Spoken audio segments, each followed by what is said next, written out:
Om Santi, Santi, Santi Om. Namo Buddhaya. Thank you very much. ये है इंडोनेशियाई मुस्लिम राष्ट्रपति Prabowo Subianto, जिन्होंने संयुक्त राष्ट्र महासभा को संबोधित करते हुए अपने भाषण की शुरुआत संस्कृत मंत्र ओम शांति शांति ओम से की। जी हाँ, बता दें, जिसका प्रयोग उनके देश के हिंदू बहुल द्वीप बाली में किया जाता है, जिसका मतलब होता है आपका आशीर्वाद और सुरक्षा हो।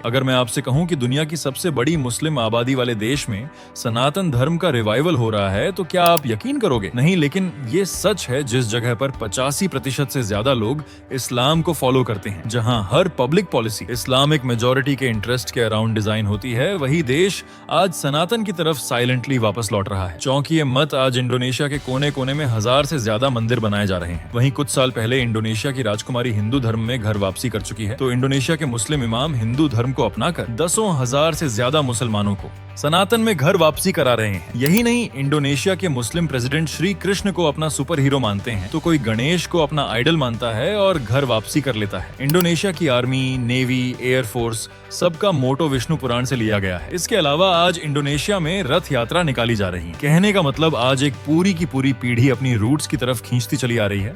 ऐसे में लगता तो यही है कि क्या इंडोनेशिया अपना नया कैपिटल बना रहा है जो हिंदू कल्चर पे बेस्ड होगा। आखिर इंडोनेशिया में सिविलाइजेशनल की अचानक से ऐसा क्या हुआ कि एक मुस्लिम मेजॉरिटी देश में सनातन आग की तरह फैल गया? अब सवाल है, क्या इंडोनेशिया सच में वापस से एक हिंदू राष्ट्र बनने जा रहा है? आइए जानते हैं, बस बने रहिए वीडियो में अंत तक। नमस्कार, स्वागत है आपका मिस्ट्री ऑफ आर्यावर्त में। दोस्तों, इंडोनेशिया का नाम सुनते ही दिमाग में खूबसूरत द्वीपों, समुद्र की लहरों और हरे भरे जंगलों की तस्वीर उभरती है। लेकिन अगर हम सिर्फ इसके प्राकृतिक सौंदर्य की बात करें तो यह कहानी अधूरी रह जाएगी, क्योंकि इस देश की संस्कृति और इतिहास में हिंदू धर्म का एक गहरा, अद्भुत और रोचक प्रभाव है। जी हाँ, दुनिया का सबसे बड़ा मुस्लिम बहुल देश, जिसमें हिंदू धर्म की जड़ें हजारों साल पुरानी है। लेकिन आज इंडोनेशिया जो है ना, वो वर्ल्ड की मोस्ट पॉपुलेटेड मुस्लिम कंट्री है और यहाँ की 240 मिलियन पॉपुलेशन, यानी कि 24 करोड़ पॉपुलेशन में से 21 करोड़ जो है वो इस्लाम को फॉलो करते हैं, और सिर्फ 5 मिलियन यानी कि 50 लाख ही ऐसे हैं जो सनातन को फॉलो करते हैं। इन आंकड़ों से साफ है कि हिंदू धर्म अल्पसंख्यक धर्म है, लेकिन सांस्कृतिक और धार्मिक दृष्टि से इसका महत्व अद्वितीय है। ये सुनकर कई लोग सोचेंगे कि इतनी कम संख्या में हिंदू धर्म का प्रभाव कैसे हो सकता है। तो आपको बता दें कि अगर आप इंडोनेशिया की हिस्ट्री को देखोगे ना, तो आपको पता चलेगा कि हमेशा से ऐसा नहीं था। इंडोनेशिया पहले हिंदू बहुल देश था, लेकिन उससे भी पहले इंडोनेशिया के लोग एनिमिज्म को फॉलो करते थे। एनिमी बेसिकली एक बिलीफ सिस्टम है जिसमें नेचर की पूजा की जाती है। पर उसके बाद इंडोनेशिया में सनातन का उदय होता है। पर फिर सवाल यह आता है कि आखिर इंडोनेशिया में सनातन धर्म आया कैसे? तो देखिए, इंडोनेशिया में हिंदू धर्म की कहानी सदियों पुरानी है। 7वीं और 8वीं शताब्दी में भारतीय व्यापारी और पंडित समुद्री मार्ग से इंडोनेशिया आए। ये व्यापारी न केवल व्यापार के लिए आए, बल्कि धार्मिक और सांस्कृतिक विचारधारा भी लाए। उनका मकसद सिर्फ व्यापार नहीं था, बल्कि अपने धर्म और ज्ञान को फैलाना भी था। उन्होंने हिंदू धर्म के सिद्धांत, वेद, उपनिषद और भारतीय महाकाव्य जैसे रामायण और महाभारत यहाँ पहुंचाए। शुरू में हिंदू धर्म सामुद्रिक व्यापारिक नगरों जैसे सुमात्रा और जावा में फैल गया। पंडित और धार्मिक शिक्षक स्थानीय लोगों को वेद, उपनिषद और धार्मिक रीति रिवाज सिखाने लगे। जावा में तो कभी कभी लगता था कि पूरा द्वीप हिंदू धर्म के रंग में रंगा हुआ है, क्योंकि वहां के राजा हिंदू धर्म के अनुयायी थे। उन्होंने मंदिरों का निर्माण, पूजा परंपराओं का प्रचार और कला संस्कृति का विकास किया। बाली द्वीप में तो हिंदू धर्म इतना गहराई से जड़ जमा चुका था कि आज भी यहाँ की हर रीत रिवाज, हर त्योहार और हर मंदिर उसी पुरानी परंपरा की याद दिलाता है। फिर 9वीं से 14वीं शताब्दी के बीच इंडोनेशिया में कई हिंदू राजाओं और साम्राज्यों ने शासन किया, यानी हिंदू राजाओं ने मंदिर निर्माण और स्थापत्य कला पर जोर दिया। प्रत्येक छोटे गांव में मंदिर और मंदिरों में रामायण और महाभारत की कथाओं को दीवारों और स्तंभों पर उकेरा गया। लेकिन जैसे जैसे समय बीता तो 13वीं शताब्दी में मुस्लिम आक्रमणकारी और मिशनरी इंडोनेशिया आए, जिन्होंने कई मंदिर तोड़े, हिंदू संस्कृति को नुकसान पहुंचाया और कई लोगों को धर्म बदलने पर मजबूर कर दिया गया, जिससे हिंदू धर्म धीरे धीरे अल्पसंख्यक बन गया। पर अभी भी इंडोनेशिया से सनातन पूरी तरीके से मिटा नहीं था, क्योंकि दुनिया की सबसे पुरानी सभ्यता को पूरी तरह मिटाना आसान थोड़ी है। खैर, धीरे धीरे समय बीता और हिंदुओं ने अपनी बची आबादी के साथ सर्वाइव किया।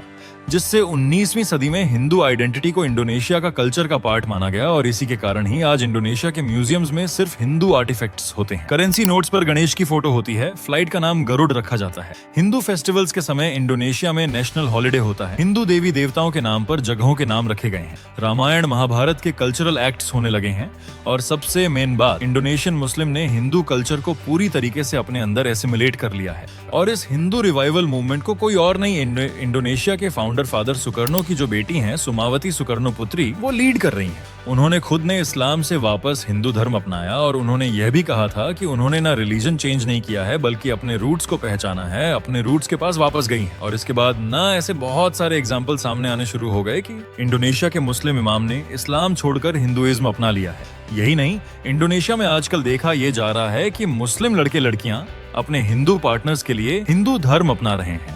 आज इंडोनेशिया में कई टेम्पल्स हैं जो लोगों को फ्री में एजुकेशन और हेल्थ केयर फैसिलिटीज प्रोवाइड करवा रहे हैं, जिससे काफी नॉन हिंदूज भी टेम्पल्स को लेकर इन्फ्लुएंस्ड हो रहे हैं। बता दें, अभी रिसेंटली ही इंडोनेशिया में जावानीज हिंदू समूहों ने प्रोग्राम 1000 कैंडी नुसंतारा नामक एक परियोजना शुरू की है, जिसका लक्ष्य पूरे द्वीप समूह में 1000 नए जावानीज हिंदू मंदिर बनाना है, जिससे सदियों पुरानी हिंदू परंपराओं का पुनरुद्धार हो सके। आज जकार्ता जैसे मॉडर्न सिटी के सेंटर में ना गरुड़ विष्णु की मूर्तियां, कृष्ण अर्जुन रथ और महाभारत मोरल्स बनाए जा रहे हैं। आज जोरों शोरों से हिंदू यात्रा निकाली जा रही है, हिंदू क्लासिकल डांस हो रहे हैं, भारी मात्रा में लोग रामायण देखने आ रहे हैं। ये सब देखकर लगता है कि इंडोनेशिया ना वापस से अपनी आइडेंटिटी को रिटेन कर रहा है, वो भी बिना किसी फोर्स्ड कन्वर्शन के। आज इंडोनेशिया में लोग खुद से अपनी मर्जी से अपनी जड़ों तक वापस जा रहे हैं। यही नहीं, बाली द्वीप इंडोनेशिया के हजारों द्वीपों में एक ऐसा नायाब रत्न है जहां हिंदू धर्म का प्रभाव सबसे प्रबल और स्थायी है। बाली में लगभग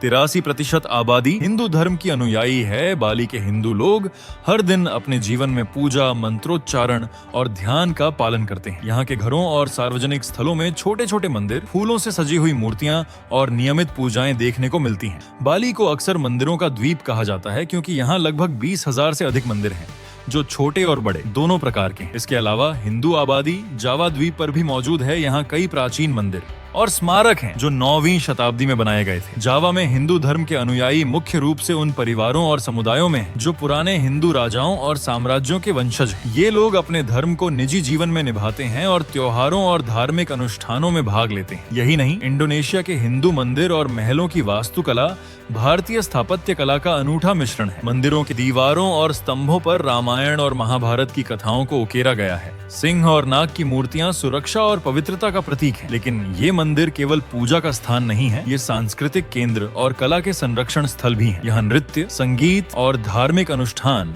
नियमित रूप से आयोजित होते हैं। रोचक बात यह है कि हर छोटे गांव में कम से कम एक मंदिर है। बाली और जावा के हिंदू मंदिर और त्योहार पर्यटकों को आकर्षित करते हैं। कई विदेशी पर्यटक बाली के गालुंगन और कुनिंगन में भाग लेने आते हैं। आज के समय में डिजिटल मीडिया ने भी हिंदुत्व को बढ़ावा दिया है। सोशल मीडिया और यूट्यूब चैनलों के माध्यम से धार्मिक शिक्षा और संस्कृति का प्रसार किया जा रहा है। विदेशी पर्यटक और शोधकर्ता हिंदू परंपराओं को सीखने और अनुभव करने आते हैं। ये वैश्विक पहचान हिंदुत्व की स्थायित्व और महत्व को दर्शाती है। यही नहीं, बाली में जब हिंदू त्योहार मनाए जाते हैं तो मुस्लिम पड़ोसी भी आदर और सहयोग के साथ शामिल होते हैं। इंडोनेशिया में मुस्लिम समुदाय ने यह सुनिश्चित किया है कि हिंदू मंदिर और धार्मिक स्थल सुरक्षित रहें। बाली में मंदिरों के आसपास साफ सफाई और सुरक्षा का ध्यान मुस्लिम समुदाय भी रखता है। कहने का मतलब, इंडोनेशिया में मुस्लिम समुदाय ने हमेशा हिंदू धर्म का सम्मान किया है, इसलिए मुस्लिम परिवार हिंदू पूजा और धार्मिक अनुष्ठानों में हस्तक्षेप नहीं करते। तो दोस्तों, आपको क्या लगता है, ऐसा भारत में भी होना चाहिए? नीचे कमेंट करके बताएं। साथ ही वीडियो को लाइक और शेयर करना ना भूलें। और हाँ, चैनल पर नए हो तो हमारे चैनल मिस्ट्री ऑफ आर्यावर्त को सब्सक्राइब कर बेल आइकन भी दबाते जाएं। तो मिलते हैं अगली वीडियो में। जय हिंद, जय भारत।